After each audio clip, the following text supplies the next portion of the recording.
again, the Chinese won't see it as any demonstration of expansionism because the Chinese claim Taiwan as Chinese. So if China takes a Chinese territory back, how can it be expansionism? Now, that's a clever argument. And for countries that don't really look into the realities and the history of Taiwan, they can readily buy that argument.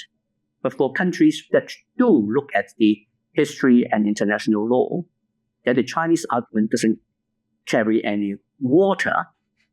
The commitment to take Taiwan is absolutely true. It's part of the one country formulation. It's also part of China's global ambition. And that global ambition is called by Xi Jinping as the China dream of national rejuvenation. So you cannot have China being rejuvenated without China being made whole again. And therefore, taking Taiwan is critical. But taking Taiwan is also being elevated to a matter of great geostrategic and geopolitical importance. Taiwan happens to be in the middle of the first island chain off the east coast of China. If China can take Taiwan, it will not only secure the entire eastern seaboard, which is where the heart of Chinese economy and industries and economic capacities are located, it also means China is able to project power into the Pacific, pushing the Americans back to the second island chain, which is the island chain where all the American-owned islands and bases are located, delivering what Xi Jinping told President Barack Obama back in 2013 at Sunnyland in California, that the Pacific Ocean was very big.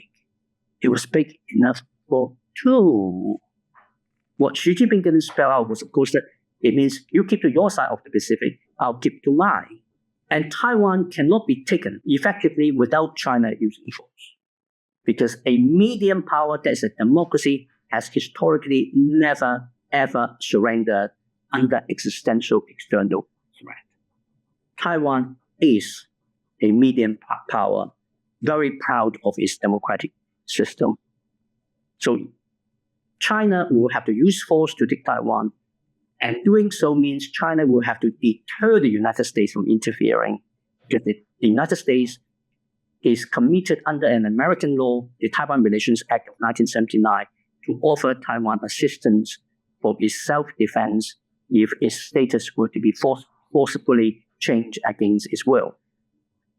And if China can deter the United States, or if China can defeat or inflict sufficient losses on the Americans interfering to support Taiwan and then force the Americans to pull back, then China would have completely changed the strategic equation in the Indo-Pacific. Japan could no longer depend on the United States under the US-Japan Mutual Defense Alliance, nor would South Korea.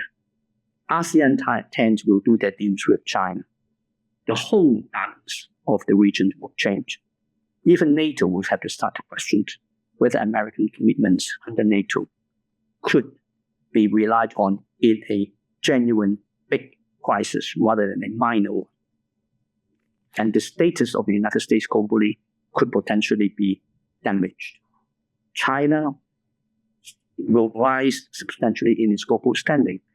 That's why Taiwan is such a big deal for Xi Jinping, as part of the fulfillment of the China dream of national rejuvenation.